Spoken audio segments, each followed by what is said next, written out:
Good morning. I'd love to be a blessing to you today and read to you the story of David and Goliath from the book of 1 Samuel, starting in chapter 17, verse 23.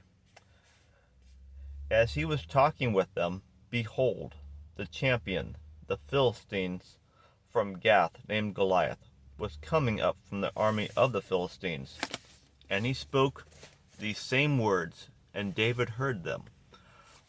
When all the men of Israel saw the man, they fled from him and were greatly afraid. The men of Israel said, "Have you seen this man who is coming up? Surely he is coming up to defy Israel, and it will be that the king will enrich the man who kills him with great riches, and will give him his daughter and make his father's house free in Israel." Then David spoke to the men who were standing by him, saying, I'm sorry about that, my light went out. Lost my place. Then David spoke to the men who were standing by him, saying, "What will be done for the man who kills this Philistine, and takes away the reproach from Israel? For who is this uncircumcised Philistine that he should taunt the armies of the living God?" The people answered him in accord with this word, saying, "Thus it will be done for the man who kills him." Now Eliab, his oldest brother, heard when he spoke to the men, and Eliab's anger burned against David. And he said, "Why have you come down?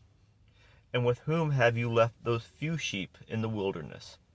I know your insolence and the wickedness of your heart, for you have come down in order to see the battle."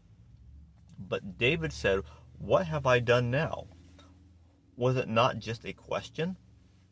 Then he turned away from him to another and said the same thing, and the people answered the same thing as before. When the words which David spoke were heard, they told them to Saul, and he sent for them. David said to Saul, "Let no man's heart fall on account of him. Your servant will go and fight with this Philistine." Then Saul said to David, "You are not able to go against this Philistine to fight with him, for you are but a youth, while he has been a warrior from his youth."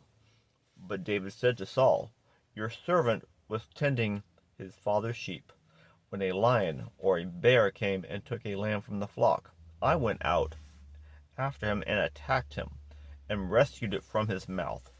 And when he rose up against me, I seized him by his beard, and struck him and killed him. Your servant has killed both the lion and the bear, and this uncircumcised Philistine will be like one of them, since he has taunted the armies of the living God." And David said, "The Lord who delivered me from the paw of the lion and from the paw of the bear, he will deliver me from the hand of this Philistine." And Saul said to David, "Go, and may the Lord be with you." David lived a life of humility up to a point. While he was young, he was very humble, and he loved God. If you remain humble, you will operate under the authority of God. You will be operating under the spiritual authority of God. And if you're under and working under the authority of God, then you will be able to, like David, slay any spiritual giant that the devil throws at you. Blessings to you all. I hope this has been a blessing to you. I love you, and I will talk to you soon. Have an amazing, blessed day. Love you.